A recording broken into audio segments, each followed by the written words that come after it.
dusubire rero mu bigaratiya, abigaratiya aho twasomye ku munsi w'ejo niho ngomba ko tuganira.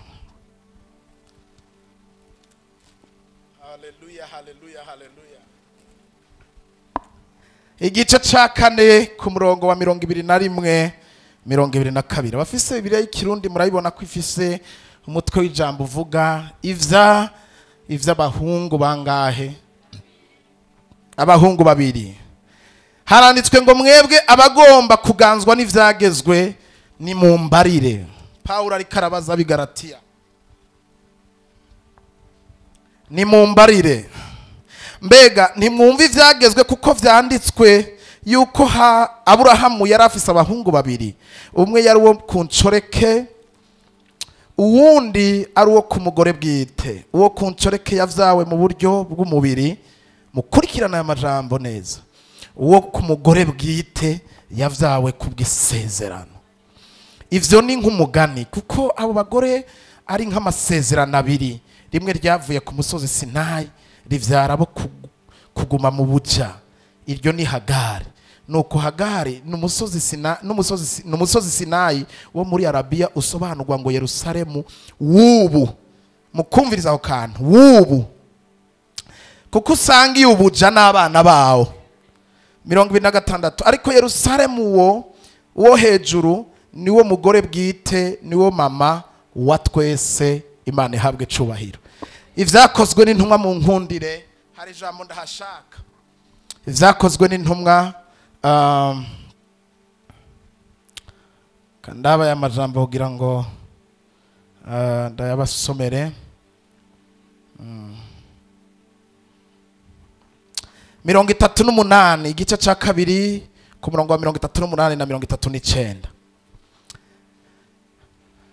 Reka duhere 37. Bumvise ivyo bibacumita mu mitima, babaza Petero n'izindi ntumwa bati, bagabo bene data, mbega tugire dute? 38. Petero arabishura ati, nimwihane umuntu wese muri mwebwe abatizwe mu izina rya Yesu Kristo, mubone guharigwa ivyaha vyanyu, kandi muzohabwa ingabire ariyo mpemu yera. 39. Kuko isezerano ari iryanyu, kurikirana aya majambo, kandi ari iry'abana banyu n'abari kure bose, abazohamagurwa bose n'umwami Imana yacu. Amen. Mushobora gufata ivyicaro, murakoze gose. Haleluya. Uhindukire rero uwo mwicaranye umubwira ati nukuri turasubira tusohotse ijya portail, uze kumvugisha. Pastor ari wasavye kumvugisha, ntufumvugishe, sha kumvugisha, ngomba ko hari ikintu ngomba kumva. Amen. Amina rero yumvikana. Amen. Amen cyane ndabasabye. Ejo twaraganiriye ndiko ndabatahuza nkemuyera ariko aradushoboza kugira ngo dushobore kubabwira ingene akenshi turiko turapfira aho twari dukwiye gukirira, kandi nukuri turahapfiriye kandi twari sanse kuhakirira.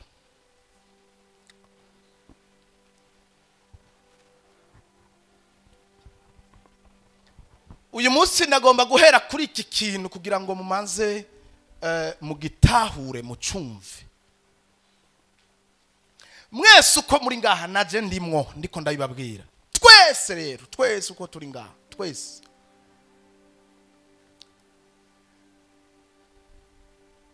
Mu bintu nyamukuru bituma turondera Imana, tuza kuyirondera, tuza tugakoranira ngaha, tuje kurondera Imana. Ikibituma nyamukuru nukugira ngo tubashe kubaho hano musi y'izuba aho Yesu yadusize. Kiri mu bintu nyamukuru bituma tuza hano turondera Imana. urashobora kumbwira ngo oya harimwo kwikunda, harimwo kuba urumva nguma niteguye kuko Yesu yatubwiye ngo mugume muri maso nimuze umunsi n'isaha, mugume mukorana uko iminsi yegereza, mugume ariko mwegerana mukorane mubane nyakubana kugira ngo mukuzanye mukwizera mushiki. Nivyo ariko ugiye kubiraba mu bitekerezo by'umuntu wese ari ngaha nuko abizi. Umukozi w'Imana yabivuze ayoboye iyi timu yabo nziza iririmba, yavuze ngo ni bande bizeye ko Imana ishoboye byose. Ako kantu ntidushobora gukesha pakaguma kagaruka. Ni nkaho tuba turiko turabwira Imana ngo Mana rega twaje kurondera kubera ushoboye byose, twebwe tutabishoboye, hari ivyo tutashoboye, nico gituma twaje kukurondera. Katurimwo kubera umuntu wese ari ngaha agomba kuba mu mwanya Yesu ataragaruka, mu mwanya urupfu rutaragutwara ngo utahe uve hano mu isi y'abazima. Ukeneye kuba ibyo twigira byose tuko turarwana no kuba. Naha naje wahiyashu yose ni kugira ngo mbe sindaba, kuko yamaze kuba oya sindaba ndacari mu ntango. Harahandi hantu ushaka mu mwana w'umuntu aguma ashaka gushika hano kanaka. Benshi rero nko muri mwebwe kwera musanzwe muyizi NGWINO IVYEMEZE nka mwaka twitabiriye nk'abakobwa n'abahungu, murazi ko ari ikorane cyanyu murabizi pourcentage aho ziri muri iki gikorane. Nukuri ego shaka kumumenya, shaka cyangwa mbega uwo turi kumwe niwe turiko tugwana no kuba. Umuntu wese ariko gwana no kuba. Rero ngira manze ndakubwira iki kintu, umanze ndakunda iri jambo, rakunda kudiritinga hara imvugo bavuga iyo bari ya mvugo nkunda kwibagira kenshi mukayimfasha gufuta ukundi babivuga guformata. Murakoze karakunda kunjana kinyabwonko ntaco nakoresheje cyane guformata. Akenshi ndashaka kumanza guformata mu bitekerezo byawe. Tubayeho twumva yuko iyo dukoze cyaha tugikoreye Imana twese ga uvuga ndatinya no kuri Imana. Nico bituma tugaruka tugafukama ngo Mana ngo nitakase ngo kwanzia kichwani mpaka ku miguu ngo Yesu ngo naona ngo birifika ngo nitakase ngo naho ivyaha byacu byo batukutukungura vyeza kugeza nganesherege. Urumva tuba twumva umenga twabikoreye Imana, ariko nagomba ndababwire kuri uno mugoroba ubifute. Nta Mana dukorera ivyaha hayo. Bwira mugenza bati ivyaha nitwe tuvyikorera. Nta Mana ntayo kuko ngira ndababwira igituma atari Imana dukorera ivyaha. Ni imvugo twivugisha gusa, ni ibintu ngo turayitinya ngo Mana ngo mbabane ngo vyasuye kunshikira ngo Mana. Nta niyo dutinya na gato. Igituma ndababwira ko atayo dutinya, ahubwo contraire dutinya abantu, kuko iyo tubikora twinyegeza abantu ntitwinyegeza Imana. Ninda shiri bati hejuru yayo ati ngwino ntimbone mugenda kubikora, ahubwo twinyegeza abantu ati nta wumbona nta uhari, kandi tubizi ko hari ijisho ritanyegezwa. Nta munsi turibwira ngo muze ngo atanguna niona ngo bibeshindikana tu warakina kogopa. Ntawe. Imana rero siyo dukorera ivyaha, nitwe tuvyikorera. Hama kubera papa kicicaye ku ntebe y'imbabazi, nivyo ndanavyemera araticaye ku ntebe y'imbabazi. Mugabo ngira ndababwira ikintu, akenshi ikintu twe tutamenya nuko icyaha mutazi neza yuko gitegeza kugira ingaruka, kandi ingaruka zije ntimuzifashanya n'Imana. Ingaruka zikomora wewe, zikora kuri wewe. Ndashaka kubaho kureka gukora icyaha kwawe wumve kuri kurifasha. Ndiko ndifasha, ndiko ndikunda, hari ibintu ndiko ndirinda ejo kugira ngo bitazogenda kumvurugira umunezero wanje w'ukuri. Ngomba kwikunda, kureka gukora icyaha no kwikunda, gukora icyaha nako ni ukwiyanka kandi benshi ntimunanabimenya mugenda kubimenya uko kwiyanka wamaze kugera mu kibanza cyako. Kubera ikimana kubera ikinasinda bizi ko ingaruka arizi. Iyo tureka gukora icyaha ndakireka kubera ndikunda nico gituma nanka icyaha ndagitinya ndikunda. Icyambere icyaha gituma dupfa n'ingoga nari nabibabwiye ni byinshi bituma ibintu bibi byose bituma dupfa n'ingoga tuva hano musi. Icya gatatu kitumara inkomezi mu ndabe hano. Icyaha kitumara inkomezi nitugwa ntitugenda nk'abatama nicyo tugenda twunamitse ngo byerekane ngo hari amasinye yerekana ko cyakumaza inkomezi. Wowe ubwawe ugenda uvyumva yuko kuna ujasiri umeshanisha ndani hari izindi mbaraga ntagifise, hari kundi kuntu numva ni wowe uvyumva, ni wewe binyungutura, ni wewe birya, ni wewe. Tucha tuprevere kuguma twemeza abantu haleluya hosana amina ndamukunda mugabo uri kurasha coba indani nitwe dupfa kigaruka kuri twebwe kikatwonona kikatumara inkomezi. Hama ngira ndababwira iki kintu rero mu nkurikirane kugira ngo bikunde ninjire muri aya maraso ngomba kuganira ku maraso. Iki gikorana igihe cyose tugira ubuntu tukagitegura nzokwama navuza amaraso ahantu nzokwama nahagarutse kuko ahantu turaha.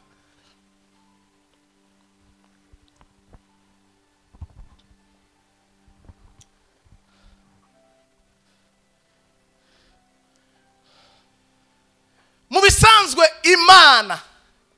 Imana ntabwo ndashaka ko mwikuramwe mumenye iki kintu kandi ibintu nababwiye dutangura ejo ivyo ndiko ndababwira ni mpemu yera. Imana mu bisanzwe mu bintu vya mbere ndashaka kwiribanga urimenya. Mu bintu vya mbere icyaha bitubuza iki hano musi izuba cyangwa muri ubu bwami. Icyaha gitwara favere kinapeleka kibari. Favere irakuvako ni kintu kikuvako nukwemerwa ni ibintu koroha. Adamu wa mbere bamye baraturirimbira. Adamu wa mbere ahabwa autorite mu itongo rya Edeni. Ndashaka mumvirize ikintu. Ahabwa autorite mu itongo rya Edeni. Baramubwiye ngo ganza yobora ibitongo rirebagarire ririmire nigi wawe aha ni wowe shefu. Imana yanagira nahanira mubwira ati mu bisanzwe naremye ibikoko shira ibintu byose ariko nibagira kuvyita amazina kubera namaze guhereza responsibility ari we shefu w'iritongo aba ari uvyita amazina. Yari afise pouvoir yose yavuga ati wowe uri imbwa ikavuga ati guhera umunsi mbaye imbwa. Akabwira ati nawe urakayaba ati mbaye akayaba ati wowe uri ingwe ati ndeme ndigwe. Ibikoko vyishwa amazina na Adamu wa mbere. Ngira ndababwira ikintu Bibiliya ishinga intahe yuko mwitongo ngo bagendana n'umugore wiwe bambaye ubusa ariko ataco binona. Icya kabiri batabizi yuko bambaye ubusa kuko muri bo bahabwa responsibility baravyumva ko hari ikintu bambaye. Mu nkurikirane baravyumva ko hari ikintu bambaye. Umunsi bakoze ikosa ku cy'Imana yari yababujije niwo munsi bumvise ico bari bambaye kibavuye. Ndashaka mumvirize ikintu. Bari bambaye ubusa bari tuni mu buryo bw'umubiri wa nyama bari kuba tuni ntaco bari bambaye. Umunsi bariye kuri irya tunda automatically baca baravyumva ko ari impuzi bavuyeko mugabo bari basanzwe bari tuni. Ikibazo rero ngomba kubaza ico kindi kintu bari bambaye cyari giki? Ico kintu bumvise kibavuye ko cyari giki? Kandi kiki umviriza ahantu bari babereye ikibare bari babereye shefu bari babereye banyeneco urya mwambaro ukorotse ngo nico gihe bamenye ko bambaye ubusa. Mukurike nukumeze nitwamba batarondera uducocerwa batangura kwifuka bagerageza kwifuka barondera. Urabona ahantu bari basanzwe baganza batangwe kuharondera rofije bariko barondera kwinyegeza ahantu barasanzwe baganza. Ni wabo bayahategeka hari ikintu gihejeje kubavako batari bazi ko bafise gitumye aho bahora bubahuka bahatinya.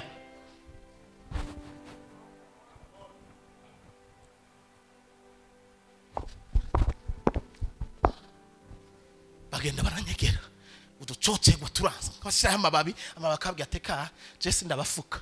Uducocerwa twose bagerageje twarabangiye gufuka ubwambure bahita muri kwengenda kunyegera. Hama Imana bakundwa, ndashaka ndabereka ingene ico dukora gifite ingaruka twebwe kidafite ingaruka Imana. Imana niyo yari babujije gukora kijya cyaha cyo kurya itunda. Imana imaze kubona iri mu ijuru ibera hose cyarimwe ibona byose umwanya umwe yari abibona. Mugabo Imana yaciye iza kubasura nkaho umenga ntiyamenye ivyabaye kandi bizi kuko ntabwo yari kirafere yiwe. Ikibazo ni cyari cy'Imana, konsekanse zari z'Imana, konsekanse zari zabanyene gukora ico babujijwe. Imana rero kibavizita nuko yari isanzwe ishitse aho baryama kuko bari bafise ahantu bahurira buri mugoroba ije kubaraba. Irahaca irahamagara ati Adamu ntibari muri yanzu baraye mu ishamba. Adamu ati muri hehe barafiki yangu, bakunzi banje kimya, bakunzi banje kimya, bakunzi banje muri hehe kimya. Ujasiri umeshaenda, muravyumva? Ibi tuko turabivuga muca mugenda mu itongo rya Edeni, murariza aho riri ntaho muzi. Ni wiyumve tuko turavuga ku itongo rya Edeni ry'uyu munsi.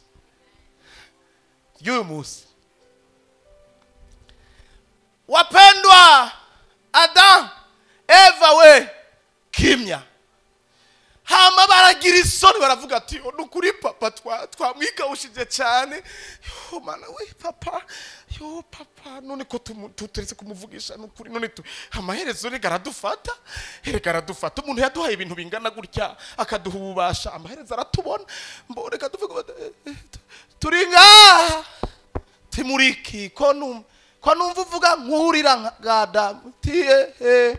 Imana kiritangariza ati mbega ubwo ntimwoba irabizi ko bakiriye muga yigize zimza yigize nkaho umenga ntiyabibonye.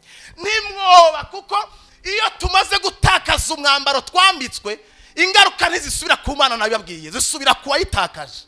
Imana ikuza ko msi nashatse kugira ngo ndabumvishira ijambo yuko iyo dukora icyaha tutagikorera Imana tugikorera twebwe.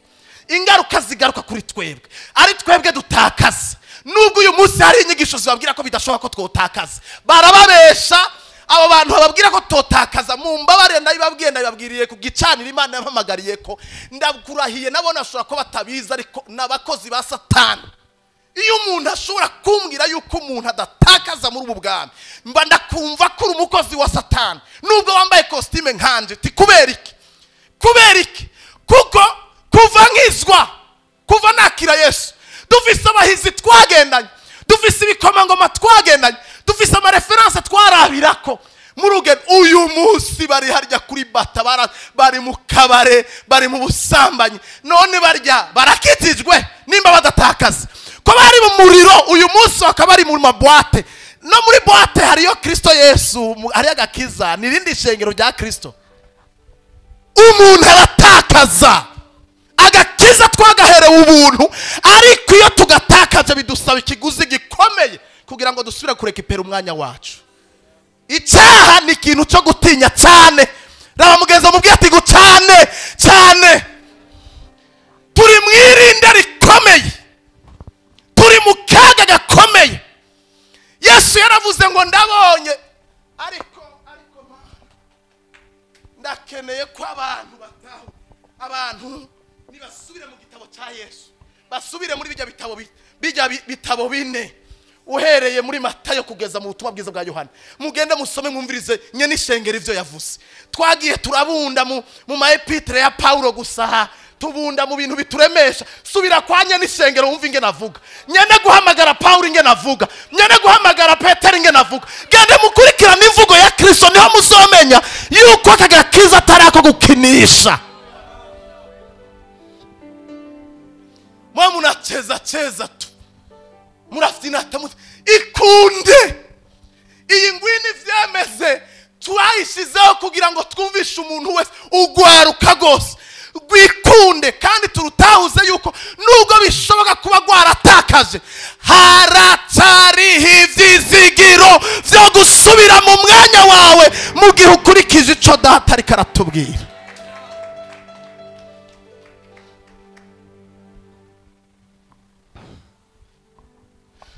Mbega ntimwoba mwarihe? Yesu rero yaravuze ngo, nariko ndabwira kuri Yesu. Yesu yaravuze ngo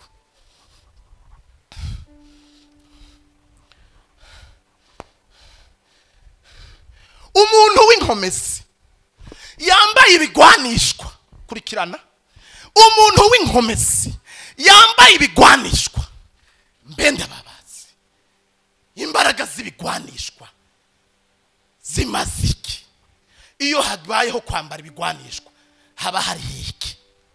Mumfashe munyishure gwaruka rukunda Yesu, haba hari iki? Twambara ibigwanishwa kugira ngo tugire gute? Oya ntitukigwana vyaraheze.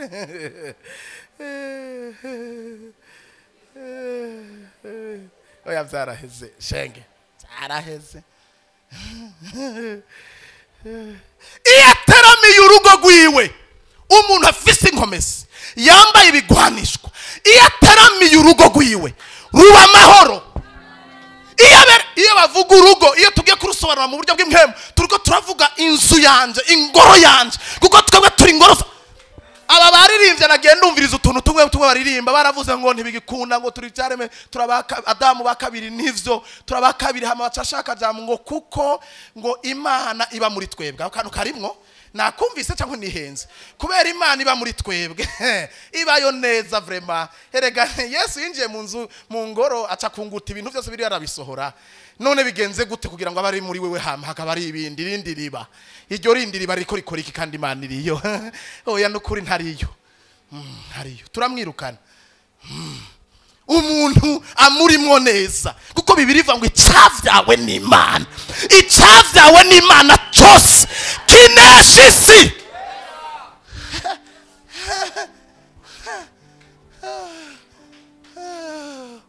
Mwiriwe, mwiriwe abo ngaha, nagiye hari abo ngaha, mwiriwe niho muri. Mubisanzwe ngenda nababwiza ukuri kugira ngo mubitahure igituma turi no muri ibi bintu. Je mu bisanzwe umuhamagaro wanje Imana yampamagaye, nimba hari ikintu ca mbere kinduhira kinteranoze no kubona umurokora yayata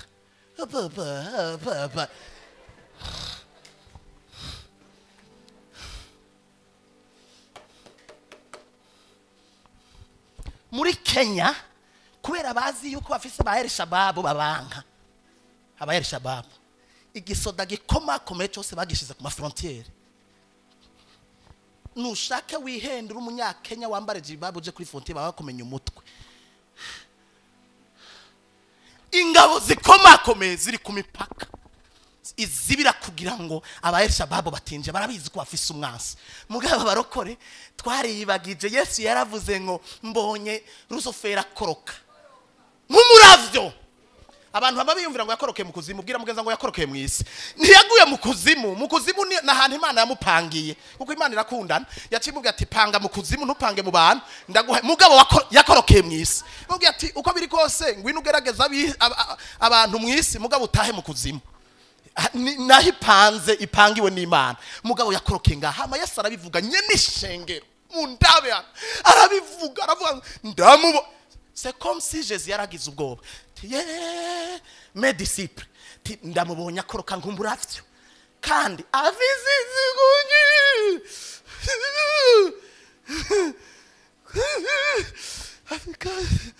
Atakababwira ati muhumure muri jewe nta kibanza hafise, muri we gusa niho honyene Satani atafise kibanza. Kaza tubayeho dufise ikintu cyakorotse nk'umuravyo kandi gifise inzigo, hama tugacira inkonda hadede haba bubu. Tuzi ko dufise a Satani nawe ari karaturemvya. Satani yaramaze gufata systeme kuko yaradushoboye, ngenda nababwira yaradushoboye, yaramaze gufata systeme nziza. Satani ubu ntakitubuza kuja mu ishengero, ishengero ntaribuza kuja. Genda usenge mugabo ni waheza kuririmba watanze ucugaruka kandi ni wanje. Yaratureze abarokore muraza ha mukazira kwa Satani.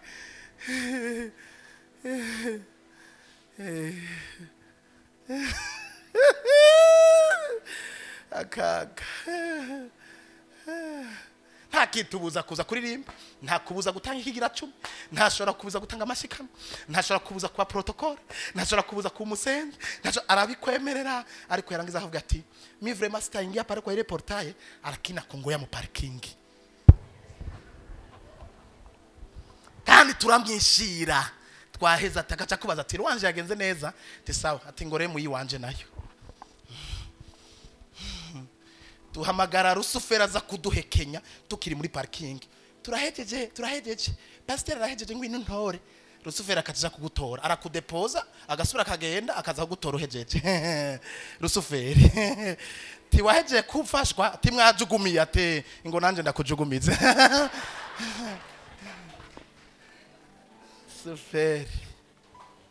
Suferi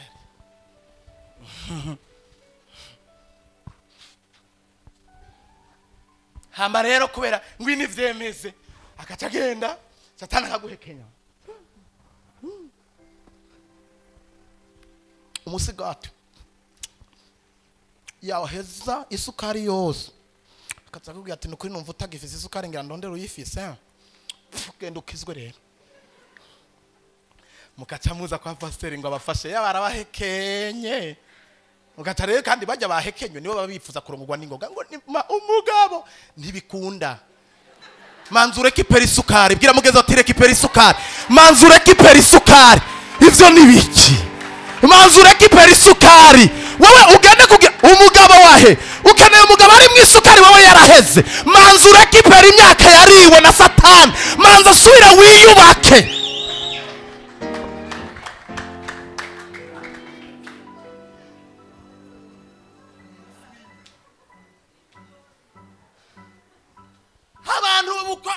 Abirinza abafukamye mu ishengero, abakobwa bari mu muriro mu mbaraga batiyanduje, barategereje Imana, bafise impwemu iri pose, barumva yuko mpwemu yarabaganiza ku munsi kumusara, bakabwira ati si gihe canyu, ni gihe ciwanje, nimutegereze igihe canje. Ushaka kurokora ubugingo bwiwe arabubura, ariko ubuheba kubwanje araburekipera. Komeza undabe, mu gihe gikwiriye nzogutera iteka mukobwa wanje, mu gihe gikwiriye nzogutera iteka muhungu wanje. Hama wa undi yaje isukari yaheze, pastor nachoka.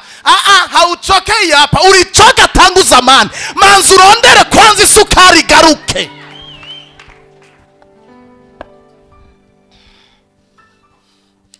Halo, habari. Niba bashushe umuntu aragara imbere karabwiriza wicaye ngaho, tikijya nyene kijya kinyamavuta nico nshaka.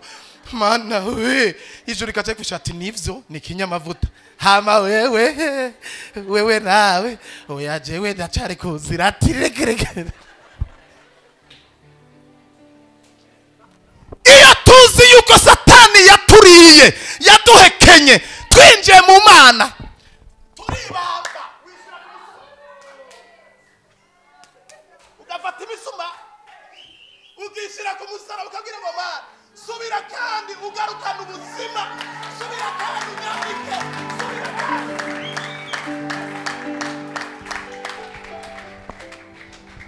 bigusaba ikiguzi kugira ngo ushobore kuregipera ivyo umwasi yakuri, bigusaba ikiguzi. Iyo wihenze ukihuta kukumubwira Imana, Mana iragira handika kubwira ati pfa kwakira. Hamugato usanga hari umugabo ngaha nawe atigeze ashira inkomezi mu Mana ngo amenye icyo ari karakora, nawe nakacagwa kugikiriza cy'utaro wiwe. Mwashika mu rugo umwe akabataye iki, uwundi akabaja kicana.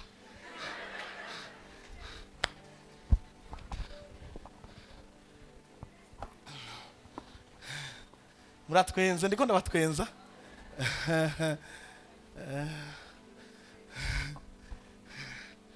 Nagiye kwinjira mu Mana, Satani yarangongoye, yaramaze, yarampekenye, yarankoresheje. Arampamagara arambwira ko mpaye amahanga, ambwira ko zongira igifaro, ambwira ko nzongira ikintu gikomeye, ambwira yuko zonkoresha ibikomeye, ariko ntiyankuramwe igisika kirimo, ntiyagikurayo. bisa nkaho Imana iri kirabwira Yosefu ati uzofukamirwa na so na nyoko bazogufukamira ariko sindakwereka ikinogo sindakwereka priso sindakwereka ububoyi ivyo rero ni wo urugamba ugo rugamba ni uzorugwana mu kinogo ni uzorugwana kwa Potifari umva Yosefu we nta intervention mana ingo nkure muri iki cyumba cya muka Potifari numvise ko nafatitse mana intervention rapide bwira abamareka bawe banterura ati utiteruye ngo wiruke muka Potifari arakuriye nibi tubayemwe abarokore mu izina rya Yesu Kristo ndashizeho umuriro narakijijwe ni cyaremwe gishasha nuzu imbaraga z'Imana nduwo hejuru nduha wa muhungu we ndagushireho umuriro ni washiki wacu ubona umuriro waka nta wabona nta nuwo yumva urazi igikenewe nukumuha 24 heures kumusezera katugumye uvuga ngo mwizina rya Yesu ngo ndacamwumva mugabo papa inkomezi zawe zimwirukane ntazo bwira mugenza ngo ntazo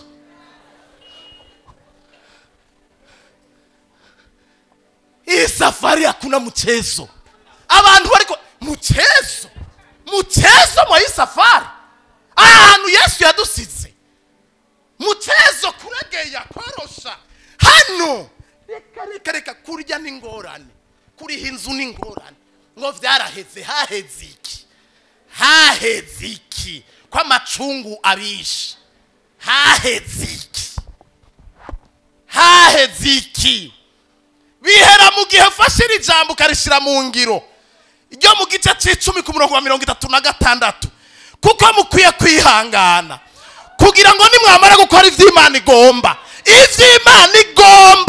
mubone guhabwa ivyasezeranye wahubwo muri reja ntiwihangana nukora ivy'Imana igomba mugabo ukeneye amasezerano ahadi za Mungu ziko karibu kunifikia nizurimwo ntiwihangana ntuzi gukora ivy'Imana igomba mugabo ukeneye ko Imana iguhezagira aha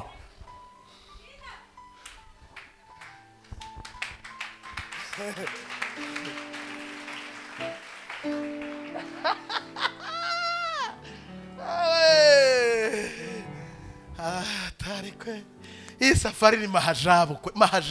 Hii generation ni mahajabu. Mahajabu kweli banareke. Amaraso. Turiko turagwana na maraso. Narababwiye ku munsi w'ejo. Hagayi bamugereranya n'igicapo c'umugore w'umunyagano umugore w'umwesclave kandi murabizi ko Hagayi yari umunyegiputakazi w'incoreke mu rugo kwa Sara na Aburahamu yari incoreke yari umuyaya yari umukozi hama Sara bakamugereranya n'umugore bwite umugore w'isezerano umugore wa alliance ariko hamwe n'ivyo mukurikirana hamwe n'ivyo bisanze bafashe umunyegiputakazi kijakazi bacinjiza bashaka gitsindagira mu maraso y'isezerano mugabo asanga ntibipasa mugabo nticyabujije yuko imigambi mibi bagize be n'umugabo itazana consequence ivyara Ishmayeli hama Sara agenda kubona ko yakoze ereri ikomeye indi maze kwinjira kwa Hagayi niho hantu yakangutse aravuga ati ibintu nakoze nibiki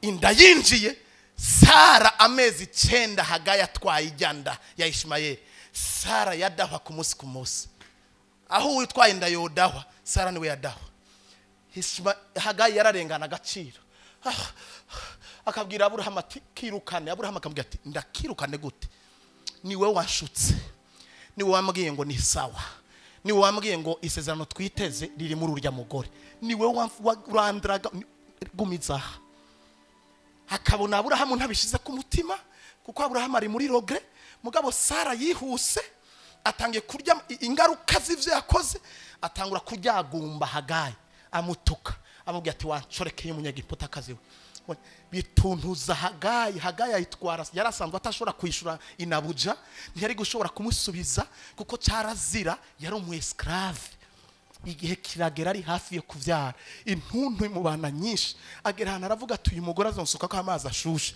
afata umwanzuro wo gusohoka mu nzu kwa Aburahamu ariruka yirutse aca mu bugaragwa ageze mu bugaragwa Imana imusangaho ivugisha uwitari yarateguye kuvugisha iramubwira Hagayi iramubwira ati Hagayi we subira kwa indabuja ko niho uzovyarira nusubireyo Hagayi arabwira turinda ati ndi Imana ya Aburahamu ndi Imana y'ujya muryango hamarabwira ati wowe uri Imana gute je ndemvye meze gute kurambwira subire mu muriro andembeje Imana iramubwira ati genda nta kibazo ati kirahari kugira Hagayi ashobore gusubirayo kuvyarirayo nuko Imana vyayisavye kwishira isezerano itariteguye niryo riturembeje kugeza uyu munsi vyasavye kwa mwinginga kugira ngo bikunde agaruke mu rugo vyasavye ko Imana isezerano iramubwira ati Hagayi we nuwo mwana utwaye ndakwemereye ntibazomwica kandi nawe nzomugira umuntu akomeye iryo jambo iryo niryo riturembeje kugeza uyu munsi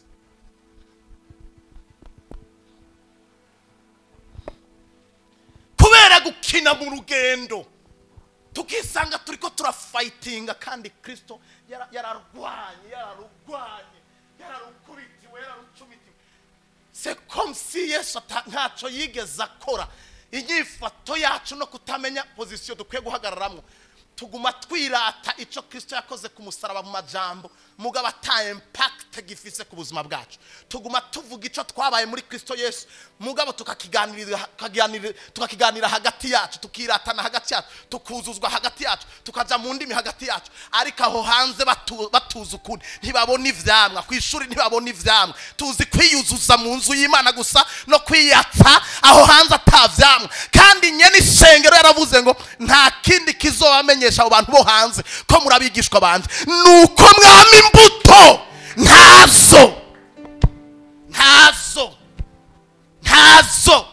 umupagani kino gihe arakubwira ati ngendahe muri rya shengero ry'ubusambanyi ngendahe jewe njayo racawe abapagani bafise system asige barungika abandi bapagani bakaza tuzamwo baje kubarondera udukobwa birahari biruzuye mashengero umupagani ahagutora ahagushira ikigabo gifise amafaranga cigipagani ukacumushikira impande ukamubwira ati nukuri je ndakijijwe ati ndabizi ati nanje rega ndakunda Imana ariko ndagukunda takira kwanza kira ufise kibazo muhira kira aguma kwemera ko akunda Imana mugabo akaguhekenya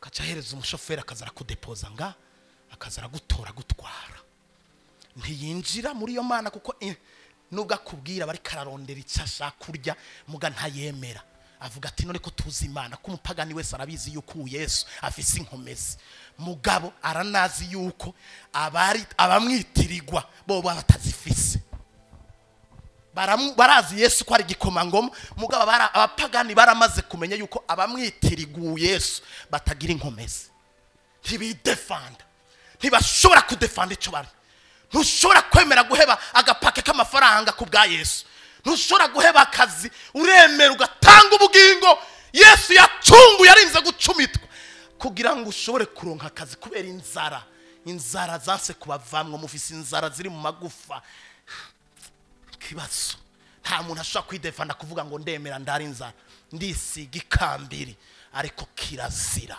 yuko umwama mbamo hagira ikintu kiza gutuma ndamutukisha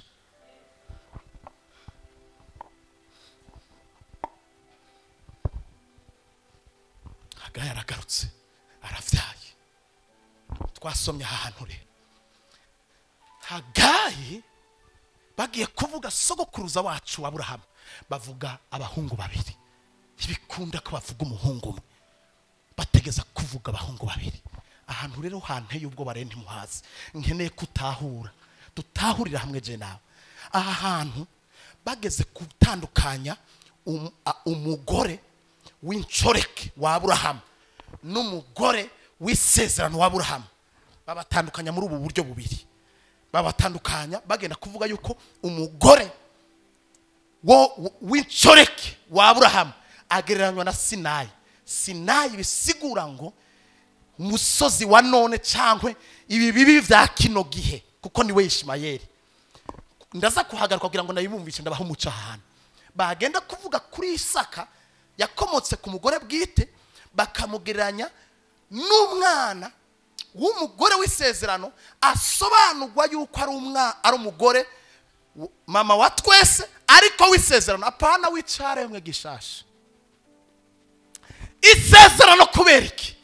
Isezerano kuko hano munsi y'izuba ikintu kituzigama, ikintu gituma tutaba nk'abandi suko turi vyaremwe bisha n'Imana yatuvuze ko. Iyi Imana idukurikirana ntikurikirana la saintete gusa, ntikurikirana yabwiye Dawidi iramubwira ngo ndaguhaye isezerano Dawidi we, mu nzu yawe ntihazobura umuntu ampagarara imbere, ntihazobura umuntu ahagarara ayobora Isirayeli. Genda urabe famiye ya Dawidi wazaifu me Mungu habawachi jua nini ahadi intege nke bane bamunoni bonona bashiki babo ariko bagenda gupfa ukumva baravuze ngo bamuhamba ngo mumva za basogokuruza. Ntimutahura icyo bariko baravuga. Ba Salomo Dawidi aramuteguye aramubwira turazi ivyo Imana yavuze uze wirinde Imana ntizikuveko, Imana ntizitandukane nawe. Hamwe no kuvangirwa kwa Salomo ukaza wumva ngo yahambwe ngo mumva za basogokuruza. Kubera iki? Kubera isezerano. Isezerano naryo niki? Isezerano n'amaraso.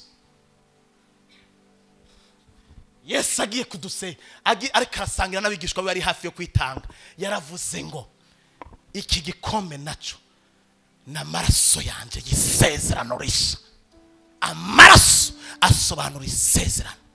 Ikibazo gikomeye turiko turahura naco muri Kristo Yesu ariko nitwigeze twitandukanya n'amaraso. Aha hagati yacu hariho abana bavutse bavukira iwabo ta mariage zabaye. Hari n'abandi abavyeyi babo bakoze mariage ariko bakora mariage deje umwana yamaze kuja mu nda. Hari n'abandi nga bakoze mariage y'ukuri bavyara abana mariage yarabaye y'ukuri mugaba abavyeyi ntibigeze bibohoza inkurikizi z'ivyo bagendeyemo. Hamwe no kuba hari mariage hariho n'inkurikizi bica bisaba yuko hategezwa kubaho remise reprise y'amaraso kuko Ishimayeli yahawe isezerano rivuga ngo nawe uzokomera mugaba mwongera ko nindi sezerano ati kubera ufise amaraso y'umugore agorana. Umugore asobanura ibibazo vya kino gihe hamwe no kuba uzokomera uzona bifatanya no guhandana. Uzokomera ariko uzohandana. Cyo gituma uzawumva umwarabu barafise inoti n'abanyamafaranga afise petrole muga barambara bombe bagahitana abantu. Amaraso shaka yuko duheza iyi minsi 5 wamaze kuva ku mugore w'icoreke umaze kwifatanya n'umugore bwite w'isezerano. Kubera iki? Petero yabwiye abantu ati mumaze kwihana mugahindukirira Imana mukakira umwami Yesu isezerano rica rihindukira ryanyu n'abana banyu.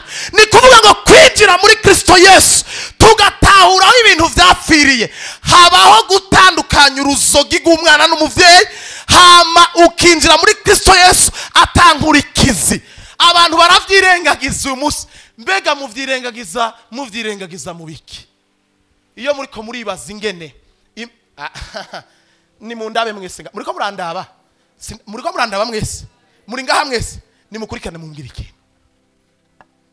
Ubu ntacyo kibabwiye kubona duhamagara Imana cyane tugira amakirite menshi tubwira ibicaniro byinshi tuvuga ko Imana yacu tukayivuga ngo Imana ikomeye, Imana ishoboye byose, Imana yishurisha umuriro, Imana idutungisha, Imana idumara ubukene bwacu bwose, Imana izotuduza, Imana ariko ntacyo biriko birababwira kubona ingene ivyo tuvuga vyiza kandi bigize Imana yacu twakiriye tutabibamo. Ntacyo bikubwiye mureke kuvyirengagiza.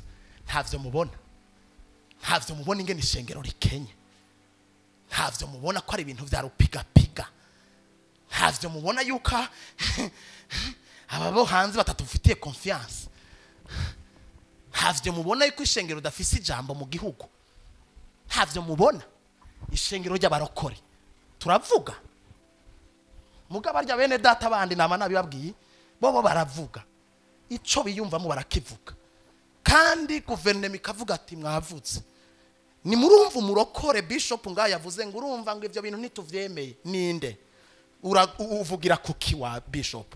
Uravugira kuki? Ntaco bibabwiye ivyo. Kuba tudafise umuvugizi yoduserukira ashaka kuvuga ngo no iki kintu sico, mpagarariye Imana muri iki gihugu, ndacyanse ikintu ibi bibazo ndavyanse, izi ngora ndavyanse, ntidushobora kuvuga kubera iki nta pouvoir dufise. Tuvugire kuki?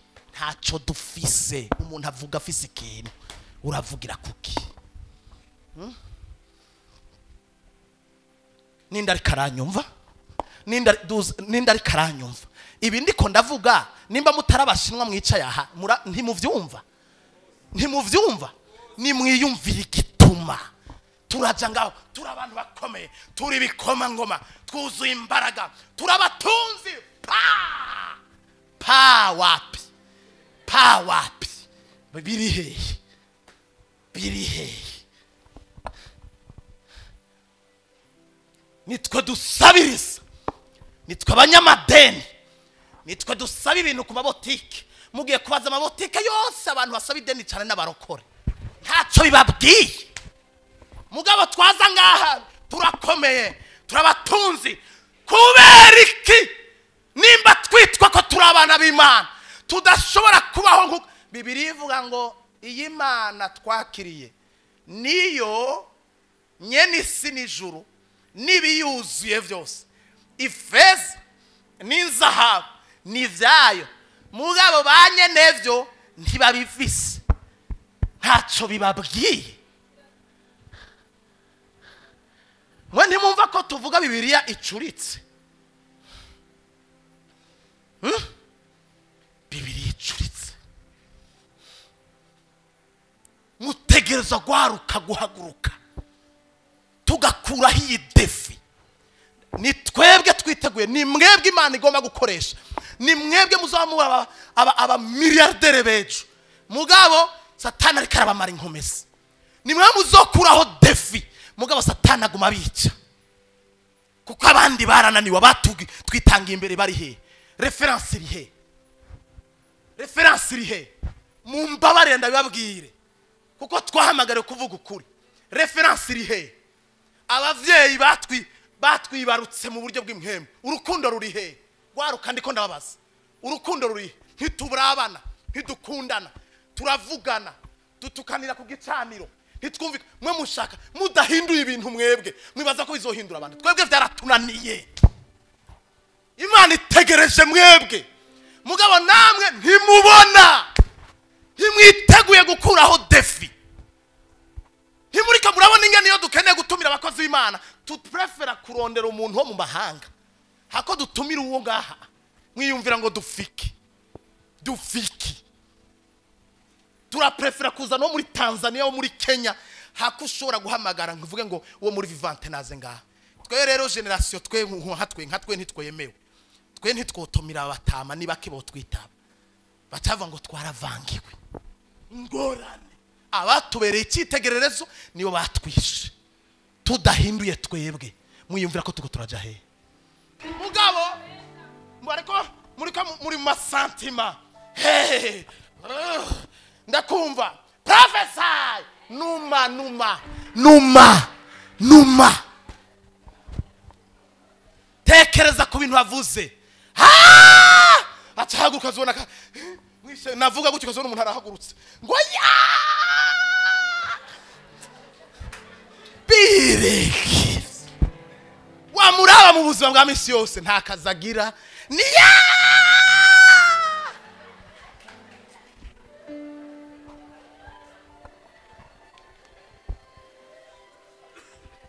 turi mu nkinamico. Hey, preach man of God. Yes papa, yes daddy. ubu dusigaye dufise n'abakokayi dusigaye tubwiriza uwundi afise mikro ngo oh go deeper pu pu pu pu Mike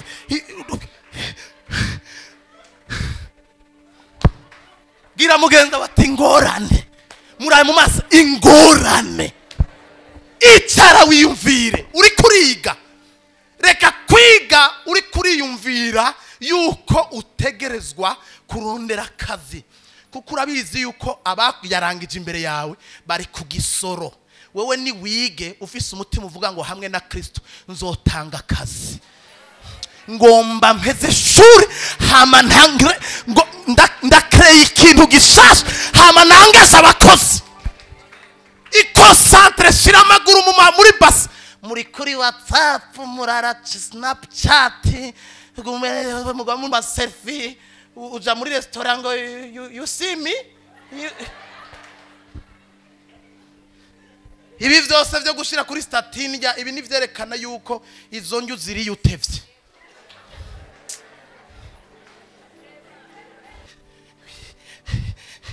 mukozi imana wampezagiye yo tusha kumva uri anointed wata uze amavuta yego man of God abandi nawe kazubona baraje aho yo kugumbire gutya akaza kugumbira ngaha ubu nivyo bisigaye bihari cyangwa kazubona araje ngo man of God ngo ndakionction ngo nakiri impartation ntayo akiri ijambo bwira mugeza atakiri ijambo ijambo rishire mu ngiro rigukorere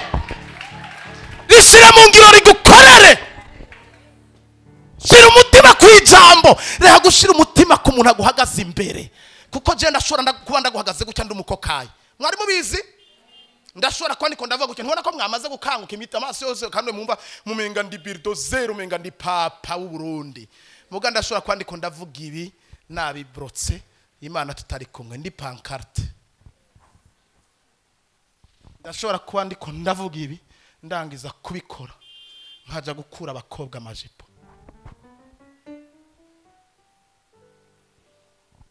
umwanya wose shira ko amaboko kora impartation bwira mpemu yarayikore egera mpemu yarayikore niwe mwigisha niwe docteur mwiza mwegere senga mubwira ati ndiko ndajaye mbwira ico navukiye mbwira ico nahamagariwe tuguma twitaba namwe mwaratugize ibikoko murano dutera orgey pastor azokwinjira mu twajikoti uwundi afise iPad uwundi afise Bibiliya uwundi afashe isaha kuko hari n'abazambarira kugira tuzobura kubibikoma ngoma gute gitangaza turakeneye kugira umutima nk'uwari muri Kristo Yesu hawo sirtu muri iki gihugu cy'u Burundi ntawe dufise ibintu vy'ibisumano dukura za South Africa dukura za Nigeria vy'ibikavyo twaramaze kuvyambara no ngaha cyo gituma duhagara imbere y'ishengero tukarikinisha amasaha abiri uri kuravugishwa ku bantu ijambo rifise harya uhagurutse undi desert iyo mana warayiranguye imana irambwiye wewe warukwiye kufise amabrenda gucungera abantu veni bose ukabwira ngo imana imbwiye gutya genda yisenga nkafunuka nkamara iminsi 21 nkava yatacimbwiye wewe wironka fasirima irambwiye kandi uyo yarambwiye ukaca umusanga yicaye muri tropical ikubwira uri muri mu vyaya muri ville na circus ukamone yatigise mugagira kuri podium ngo yambwiye yakubwiriye ko kugira ngo ivuge itegeza kwigobeka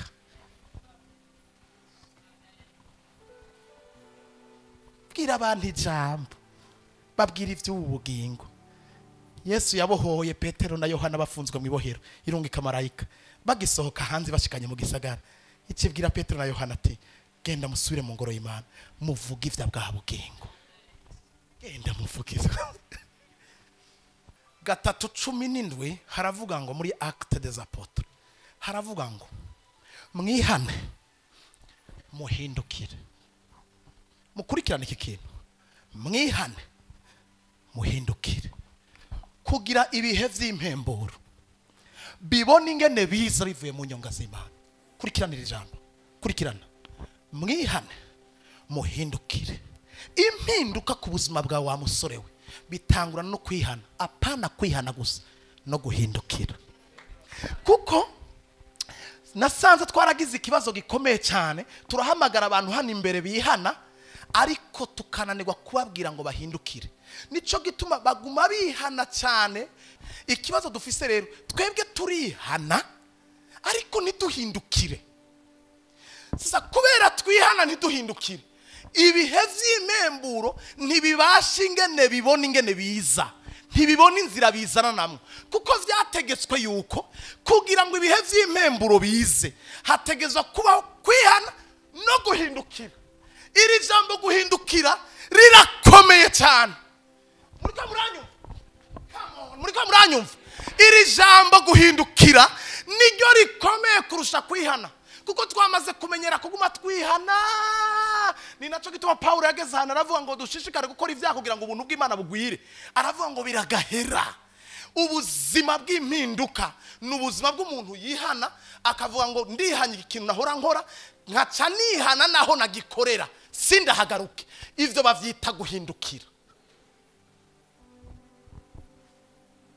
Twe rero turihana tukaguma muri rya territoire dukorera mu ivyaha. Nduheza hindukira. Ibihe vy'impemburo nabiteguriye.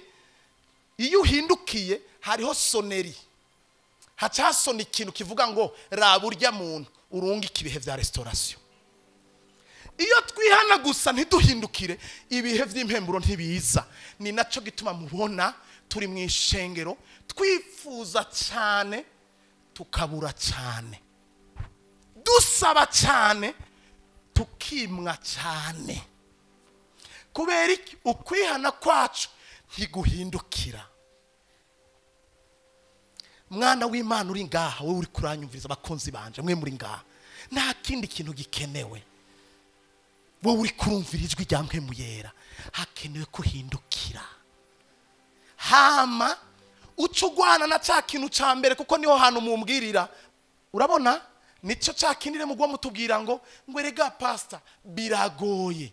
Nivyo bigoye kubera utari kuraba mu ijambo ngo rikubwire strategy na technique na tactique y'ingene ushobora kumetriza ivyo bikugora. Kuko twese biratugora. Najewe pastor birangora. Ngira ndakubwira ivyo bintu wumva binyagara muri wewe, najewe biranyagara. Najewe ndiko ndakubwira biranyagara, ndavyumva. Ndaraba kavuga nti hari abantu baremwe. Ariko ikintu ndakurusha jewe nuko ivyo ndiko ndumva maze kubibona rimwe nihutira kugenda kubihana, kubicinyiriza amasengesho, kuko Bibiri ivuga ngo kameremere tukicisha impwemu. Uri kuranyumva? Cyangenda nkambara ibigwanishwa nkatangura guhana ivyo vyiyumviro hakiri kare bitaratwarinda ngo bigende kumvyarira urupfu. Sino ivyo wumva Yesu azorinda agaruka ukibivyumva, gusa ikintu kibuze ni determination na decision. Gushora kuvuga ngo nubwo ndavyumva. Nico gituma Bibiri ivuga ngo Daniel ageze ibwami inyagano babashiriraho meza y'ubwami, indya ziryoshe inyama, ibintu bikaranze. Bibiri ivuga ngo be na Shadrake na Meshake na Abednego ngo bigira imigabo yo kutiyandurisha ivyo kurya vy'ibwami. Ivyo kurya sico cari kibazo. Ikibazo n'uburyo vyari bije bimeze. Donc vyabasavye ko bigira imigabo. Sasa bana bacu ukaguma ukuvyumva ari kuvyemerera, Satani arakwica. Ivyo wumva ndabisubiyemo, Yesu azorinda agaruka ukivyumva. Nabwiye abantu ndababwira nti muze mwitondera n'amajambo y'Imana amwamwe Yesu yagiye avuga. Yesu yovuga ngo abantu bose mwifuza gusa, iyo wifuje gusa ubukoze icaha nta numwe azobona ijuru. Anatubwiza ukuri ko atazotwakira twe turabivamo, kuko nta muntu numwe ari hano musizi batifuza. Ahubwo turifuza ariko ntidushire mu ngiro ico twifuza. Uko niko kunesha kw'abana b'Imana.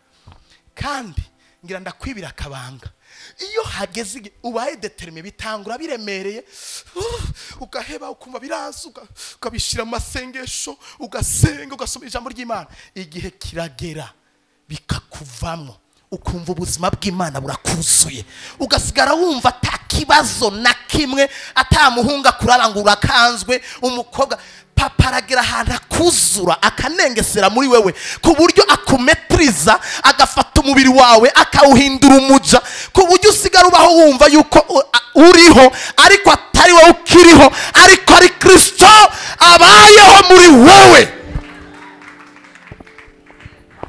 Hindukira mugenzi wawe mubwire ngo hakenewe ikintu cyitwa decision na determination. Nimba ukeneye gukomera ni decision na determination.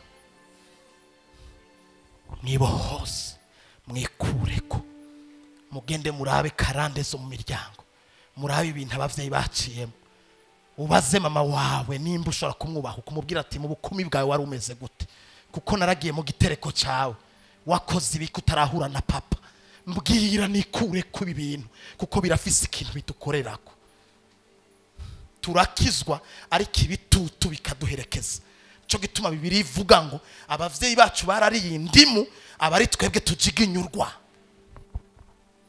turiko turasubisa ibintu tutakoze bidusaba yuko dusubira inyuma turaba muri retroviseur tukagira ubushakashatsi ukamenya ingene babi nibindi bimwe bimwe mu bamubizi nama nabibasiguriye nama nabibabwiye mwebwe ni kwa mutabibona muvuga ngo ni mwe mu igisagara ngo ni mwe mu ya VIP urabona ngo twe twakuze ngo tubona abazungu ngo twavuga ngo voyage ntimurabona umuvyeyi yakuze yambara amamini n'abana yavyara akaguma bambika amamini ugasanga nabone bambara ubusa ukabona biroroshe abavyeyi bagasoka ngaho ukabona umwana ari kumwe na nyina umwana w'imyaka 12 yambaye nk'isiripe yambaye na nyina yambaye nk'isiripe ngo ni kizungu ngo ni kizungu ngorane ijya ni mpemu ni kuvuga ngo ibiri muri nyina biri mu mwana sasa nyina wewe abikomeyemwo nta nazi ari victime y'ivyo atazi umwana nawe nyina bashora ko batari ko ramuraba cyangwa ugasanga abo bangana bamubonye umwana nawe aratari ko araraba amaguru yiwe barakorara bati wewe ntaco none urinze wambara ubusa ico umuntu abonye ntabwo abakicite gukundi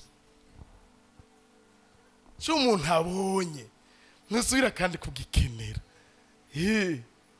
bakobwa bacu iyo mufuka gutya mukifuka gutya mukatwangira ntibababeshe ibinda yo biyakabanga mu bintu vya mbere vyanyamvuta kuri urya mukobwa urya ijya nkumi yanje iriya nukuntu yambara nabayeho mvuga ni umukobwa anagistirive ameze gute ameze gute mugabo uri kumwe na fiance wawe wambara ubusa amaguru arayabona imini ikibonetse ntikiba kicite gukundi apeti tangura kumuvamo ataragutwara mu rugo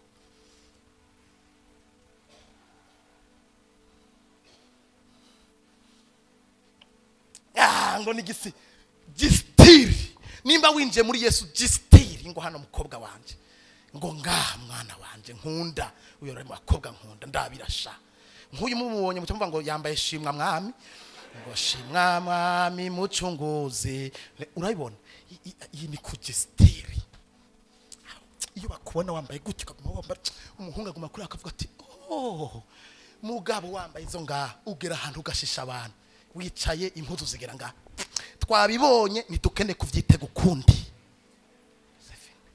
iyo rero wihenze dukundana ukanyemerera nkakorako sintakazapeti gusa ngira degu cyo gituma bamwe barangiza kugira mariage bakifuka amashuka abiri kuko barazinanye ibindi ko ndavuga ndazi cyo ndiko ndavuga sindi mushasha kugicanira turabaherekeza pare marene bakabasezera mu ijoro bakavuga ati sheri nta gishasha nkende kukubonako erega twaregira rije no gubazi ko ari mariage donc reka turuhuke systeme ni ya yindi nta cyahindutse kubera iki ukaca utangura kurogereta rero. Kandi wa mukobwa wenda nsoza wa mukobwa ugo rukundo ariko arakubeshesha muri fiançailles uzorugirira inyota gupfa ugeze mu rugo gupfa kuko niryo sezerano Yesu ntigeze arihindura. Wa mugore uzokwamana inyota y'umugabo iyo uyigire gute kandi warayimumaze ataragushikana mu rugo warayimumaze. Mwiriwe duhereza Imana icyubahiro. Ejo rero bwira mugenzi wanjye ngo hari ibintu tuzoseka. Ejo hari ibintu tuzoseka. Muri ready? Muriteguye? Ejo hari ibintu tuzoseka. Muhaguruke.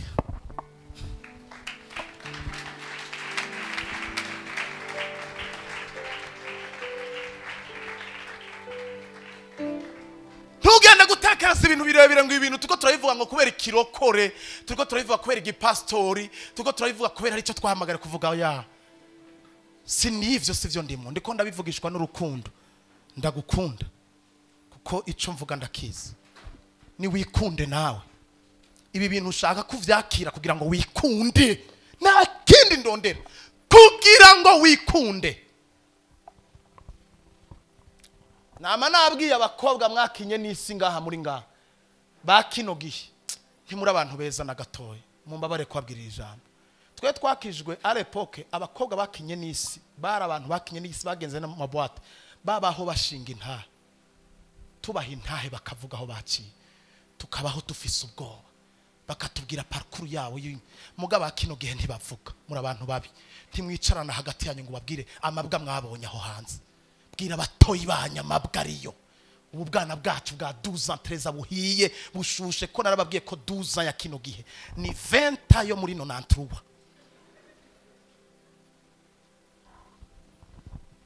Ganiriza batoyi banyu. Mubabwire bajeyo bahazi. Mubabwire mubashingira intahe. Mudusabe intahe. Mudusabe intahe muhagarare ngaha muvuga aho mwaciye. Mubwire generasi kiravuga aba bari kwararuka. Mubabwire amabwa aho hanze. Satani yitwa kibura rukigongwe, rubura kigongwe nta kigongwe, aradevora aratabura arica. Aranunuza.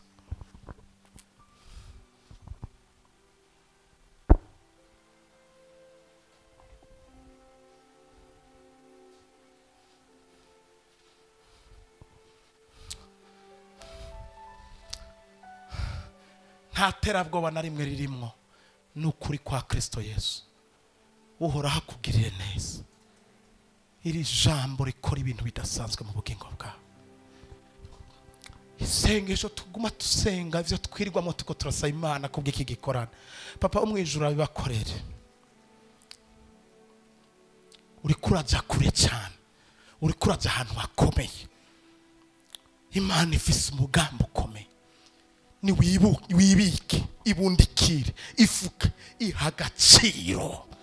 Wa musore we ni wihagaciro ihagarare ko kuko birashoboka.